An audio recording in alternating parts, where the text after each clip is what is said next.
Video का अंत तक देखें और लाइक और सब्सक्राइब जरूर कीजिए।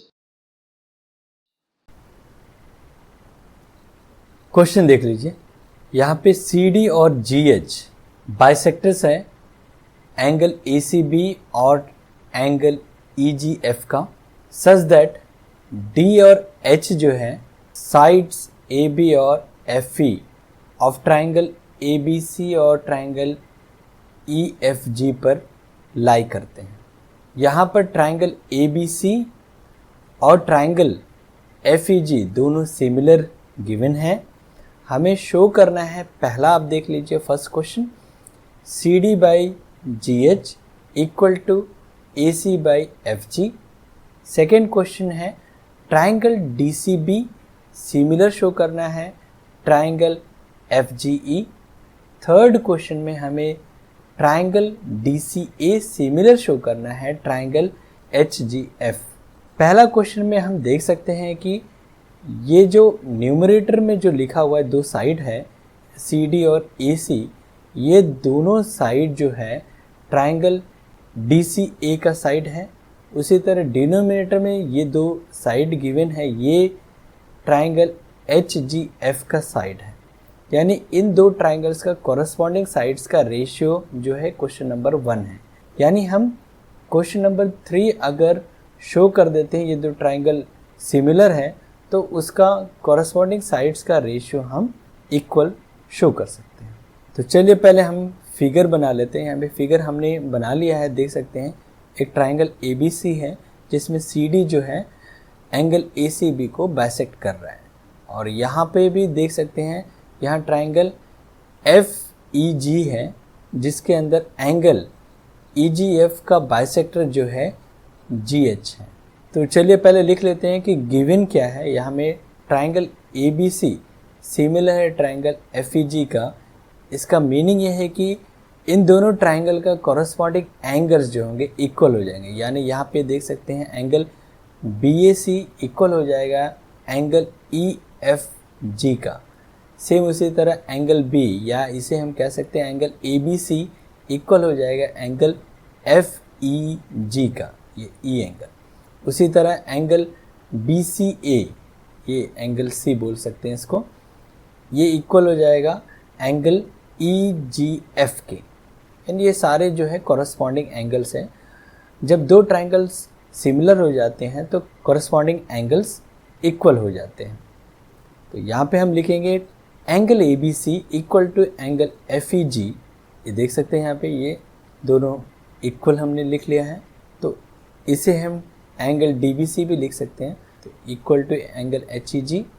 इसे हम इक्वेशन 1 मार्क कर लेंगे। अब नेक्स्ट हम एंगल A और एंगल F इसे हम लिखेंगे। तो angle CAB equal to angle GFE। तो अब इसे हम लिख सकते हैं angle CAD equal to angle GFH। तो हमने ये लिख लिया यहाँ पे और इसे इक्वेशन 2 मार्क कर लिया है। अब यहाँ पे देख सकते हैं इस एंगल का नाम है एंगल BCA इक्वल है एंगल EGF के। तो इसका हाफ भी इक्वल होगा, अगर फुल इक्वल है तो उसका हाफ भी इक्वल होगा। अब हम जानते हैं कि यहाँ पे CD जो है एंगल BCA का बाइसेक्टर है, उसी तरह GH जो है एंगल EGF का बाइसेक्टर है। यानी ये दो एंगल भी सेम हो जाएगा। तो हम यहाँ लिख सकते हैं angle DCA is equal to angle HGF। ये इक्वल होगा क्योंकि CD bisect angle ACB and GH bisect angle EGF। तो इसे हम इक्वेशन 3 मार्क कर लेंगे। इसी तरह सिमिलरली हम लिख सकते हैं कि angle BCD equal to angle EGH, और इसे इक्वेशन 4 हम लिख लेंगे। अब हम क्वेश्चन नंबर 3 लेंगे। यहाँ पर हम ट्राइंगल DCA मार्क कर लिया हमने एंड ट्राइंगल HGF।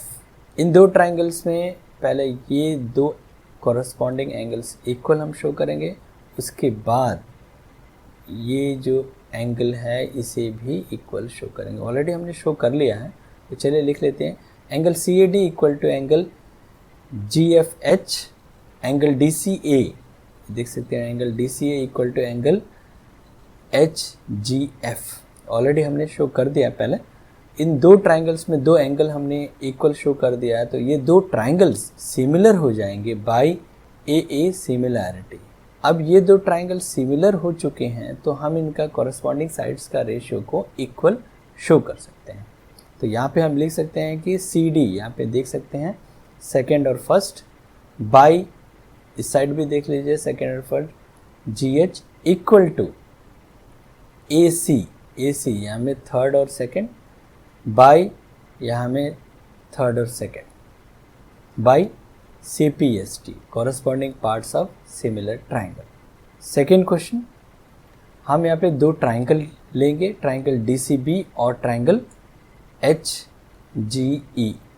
इन दो ट्राइंगल्स में हम पहले ही शो कर चुके हैं कि ये दो एंगल सेम होंगे, क्योंकि ये ट्राइंगल ए बी सी और ट्राइंगल एफ ई जी दोनों सिमिलर हैं, ये दो एंगल इक्वल होंगे। तो हम यहाँ पे लिख सकते हैं angle D B C is equal to angle H E G. उसके बाद हम इन दो एंगल्स को शो करेंगे इक्वल, ऑलरेडी हमने शो कर लिया है। तो angle B C D equal to angle E G H, दो कॉरस्पॉन्डिंग एंगल्स इक्वल हैं, तो ये दो ट्राइंगल्स सिमिलर हो जाएंगे बाय ए सिमिलैरिटी। तो हमने इस क्वेश्चन को सॉल्व कर लिया है।